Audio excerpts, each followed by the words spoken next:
देखिए छात्रों, आज का ये क्लास खासकर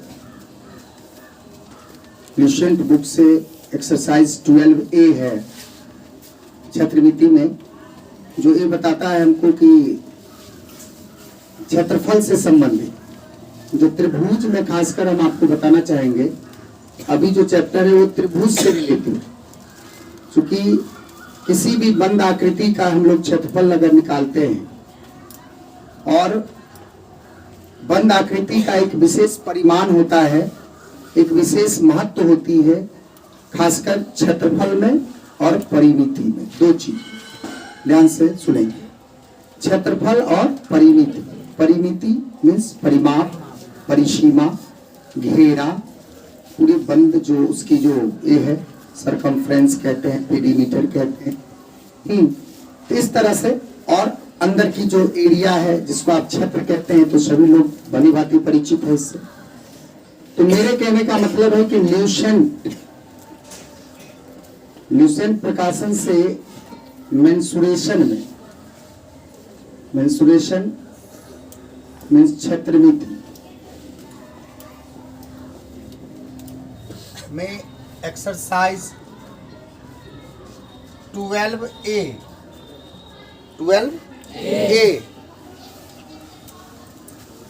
का जो क्वेश्चन है, जैसे आप लोग अभी हमसे पूछे हैं 8 नंबर क्वेश्चन पूछा है ना। इसमें क्वेश्चन हम पहले एक बार बोर्ड पे लिखना चाहेंगे। क्वेश्चन है कि समबाहु त्रिभुज का क्षेत्रफल, समबाहु त्रिभुज का क्षेत्रफल 400√3 है, यही है ना। तो त्रिभुज का परिमाप ज्ञात, त्रिभुज का परिमाप ज्ञात, त्रिभुज का परिमाप ज्ञात। क्वेश्चन हम बोर्ड पे इसलिए लिख दिए क्योंकि सभी लोग इसको एक नज़र में, बोर्ड पर अभी नज़र है आप लोगों की, इसलिए ध्यान में रखेंगे इसको। देखिए क्वेश्चन है समबाहु त्रिभुज का। आप हर त्रिभुज का अलग अलग इंट्रोडक्शन पढ़ें। अगर आप किसी भी त्रिभुज का कोई सवाल बनाते हैं, देखिए आप पूरा एकदम ध्यान इधर दीजिए और कहीं इधर आपको ध्यान नहीं होनी चाहिए। समबाहु त्रिभुज है, आपको सबसे पहले ये जानना है कि समबाहु त्रिभुज के बारे में आप जानते क्या है। अगर आप कुछ नहीं जानते हैं तो बेहतर होगा कि आप पहले समबाहु त्रिभुज जान लीजिए, फिर आप सवाल बनाइए। देखिए एक्सरसाइज जो चैप्टर में आती है वो स्टूडेंट का काम होता है बनाना। जो चैप्टर आप देख रहे हैं अभी, आपको शिक्षक उसके प्रति जो जागरूक किया है, इंट्रोडक्शन में जो आपको एक एनर्जी दिया है, उस एनर्जी को आप प्राप्त किए हैं कि नहीं किए हैं। अगर नहीं किए हैं तो कहीं ना कहीं एक गलती आप कर चुके हैं। ठीक है, आज के क्लास में आप हैं, हो सकता है वही बात को अभी भी सर बोलेंगे, हो सकता है आप समझ जाएं। तो मैं बताना चाहूँगा कि किसी भी फिगर का अपना एक मूल राशि होता है, मूल चीज होता है। जैसे समबाहु को अगर आप खोलिएगा तो सम माने क्या होता है, बराबर। अब बाहु का मतलब होता है भुजा, बाहुबली सुने होंगे, जो हाथ माने भुजा से बलवान हो, जिसकी हाथ में काफी ताकत हो, उसको हम लोग क्या कहते हैं, बाहुबली।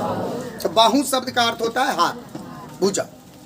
तो सम बाहु या सम त्रिबाहु दोनों नाम है इनका, जिसकी तीनों भुजा बराबर। तो समबाहु त्रिभुज का अपना मूल चीज क्या होगा, भुजा। हाँ, भुजा से रिलेटेड।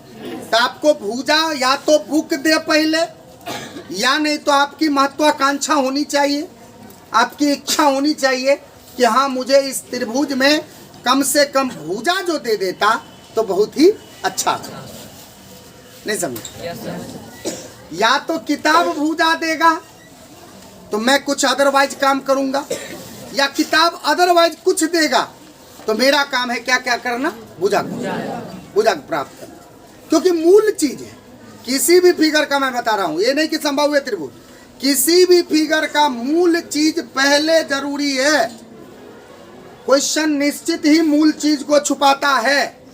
मेरा काम है घुमा फिरा करके कोई भी काम क्वेश्चन कर रहा है निकाले, उस पर सेकेंडरी मैटर है। मेरा प्राइमरी मैटर वो ये होता है कि क्या आपका ओरिजिनल चीज पता है। अगर ओरिजिनल चीज पता है तो आपके पक्ष में क्वेश्चन है, अगर ओरिजिनल चीज नहीं पता है तो आपके विपरीत परिस्थिति में क्वेश्चन है। आप उसको अनुकूलित परिस्थिति में लाइए, मतलब अपने पक्ष में लाइए। अपने पक्ष में लाने का मतलब है कि जो उसमें जरूरत की चीज है वो पहले प्राप्त की।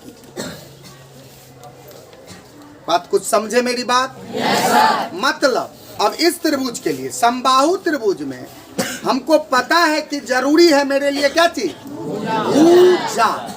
लेकिन क्वेश्चन पढ़ते हैं तो कहीं भी हमको भुजा नहीं दिया है, तो क्या लगता है कि हम इसका परिमाप निकाल देंगे पहले? नहीं, पहले मैं भुजा निकालूंगा। क्यों? क्योंकि फंडामेंटल चीज है। किसी भी कार्य को करने के लिए फंडामेंटल जो क्वांटिटीज होता है उसकी सख्त आवश्यकता होती है, और वही आपको मैं हिदायत दे रहा हूं कि ये समबाहु त्रिभुज नहीं, समद्विबाहु त्रिभुज, समकोण त्रिभुज, आयत, वर्ग, कोई भी गान गना बेलन शंकु जो भी पढ़ेंगे हम लोग अभी छत्रमिति में, सबका ओरिजिनल चीज, जो मूल चीज, जो प्रारंभिक चीज है वो आपको जरूर होना चाहिए। चलिए आगे बात को ले चलें। तो देखिए एक छोटी सी फिगर हम आपके बीच में रख रहे हैं, जो हम आपको ये बताना चाहते हैं कि देखिए आपका ये समबाहु त्रिभुज है जिसकी तीनों भुजा बराबर है, लेकिन भुजा छुपाया गया है, इसीलिए हम भुजा को क्या मान रहे हैं? x सेंटीमीटर मान रहे हैं। तो क्या मेरा भुजा निकल गया? नहीं सर। अभी तो बस एक औपचारिकता पूरा किए हैं, फॉर्मेलिटी, जो खाली क्यों रहेगा, चलो x मान लेते हैं, लेकिन वैल्यू तो निकालना है। वो परिमाप ज्ञात करे क्वेश्चन बोल रहा है, मुझे ध्यान भी नहीं है परिमाप ज्ञात करे कि क्या ज्ञात करे। हमारे दिमाग में क्या चीज घुसा हुआ है कि हम भुजा ज्ञात करेंगे। क्या ज्ञात करेंगे? भुजा ज्ञात करेंगे। परिमाप हम नहीं जानते हैं क्वेश्चन को अभी। बात समझ रहे? yes, क्योंकि जब शुरुआती चीज मेरा नहीं रहेगा तो परिणाम तो मेरा खराब जाएगा। अब आइए भुजा निकालना है, इसके लिए क्वेश्चन हमको कुछ मदद जरूर किया है। क्या दिया है? तुरंत हम इसी को भजाएंगे। भजाएंगे मतलब इसी का यूज करेंगे और लिखेंगे। क्या लिखेंगे? देख लीजिए, चूंकि प्रश्न से समबाहु त्रिभुज का क्षेत्रफल बराबर किताब कितना दिया है? By the question, by the question अगर ऐसा दिया है तो मेरे अंदर भी कुछ बुद्धि है, हमें भी कुछ नॉलेज है कि हम इनके इक्विवेलेंट कुछ लिखेंगे। इसके इक्विवेलेंट कुछ नहीं, ये तो अचर राशि है। इसके इक्विवेलेंट 400√3 को तो 400√3 लिखेंगे, लेकिन ये जो अभी वर्ड शब्द में लिखी हुई है ना, इसको मैथमेटिकली प्रोग्रेशन में बदलेंगे। समबाहु त्रिभुज का जो छत पर लिखा है उसको मैथमेटिकली प्रोग्रेशन में बदलेंगे। क्या लिखेंगे बताइए? बहुत बहुत धन्यवाद। √3/4 देखिए इक्वेशन बन गई, समीकरण बन गया। देखो इस समीकरण में भुजा चमक रही है और आप किस लोभ में घूम रहे हैं? भुजा के लोभ में घूम रहे हैं, तो निकलेगी। संभावना है। धन्यवाद। चलिए अब जब हम भुजा मान चुके हैं x, तो बेहतर होगा x से पुट ही कर दें, इक्वल टू 400√3। चले अब ऑपरेशन है, ऑपरेशन जिस हिसाब से कोई करे आपका बेटर बनता है। कोई √3 यहाँ काट दे, है ना, कोई कहेगा ना सर हम इसको उधर ले जाए। तो चलिए x² को रख लिए, बराबर हो गया 400√3। और √3 कहाँ आएगा? भाग में, और 4 जाएगा वहां आपका मल्टीप्लाई में ऊपर। √3 से √3 कैंसिल। क्लियर? अब स्क्वायर हटाने का इच्छा हो रहा होगा, तो क्या आपके मन में पहले से पता है कि x का वैल्यू निकालना है? पता है? क्यों? क्योंकि मूल चीज है मेरा वो भुजा जो ढंग से छुपाया गया है। सो बात हम पहले से ही बोल रहे हैं, बार बार बोल रहे हैं इस बात को। इससे आप समझ जाइए कि ज्यों ही स्क्वायर हटेगी तो इस पे ऐसे रूट चढ़ेगी, और शायद आपको वर्गमूल आता होगा। 4 का वर्गमूल 2, गो जीरो का एगो जीरो देते हैं हम लोग। और 4 का वर्गमूल फिर 2, तो 20 दूनी 40 सेंटीमीटर। क्या आंसर हो गई? जी नहीं, अभी मेरा मूल चीज निकल गया। अब जब मेरा मूल चीज निकल गया 40, तो अब आप समझिए कि ये 40, ये समझिए 40, ये समझिए 40।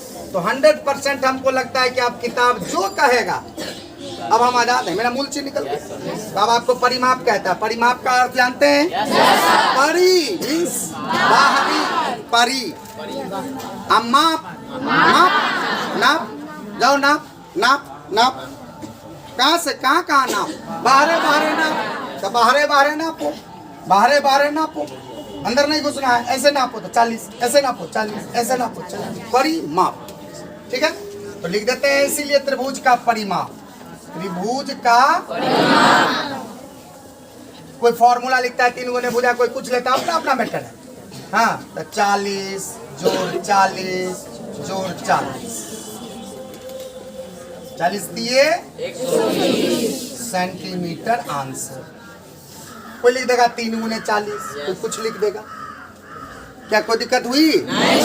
मेन प्रॉब्लम हम लोगों को मूल काम करने तक में मेहनत है, इसके बाद कोई मेहनत लगा है बताइए? इसीलिए कहते हैं कि ओरिजिनल चीज पहले लीजिए, आपको कोई बाकी और कोई प्रॉब्लम होने वाली नहीं है। बात समझ में आ गया कि नहीं आया? तो अब आप इस चीज को पुनः अपने हिसाब से बना लेंगे। अगर दिक्कत होगी तो फिर आप अगले क्लास में भी हमसे पूछ सकते हैं।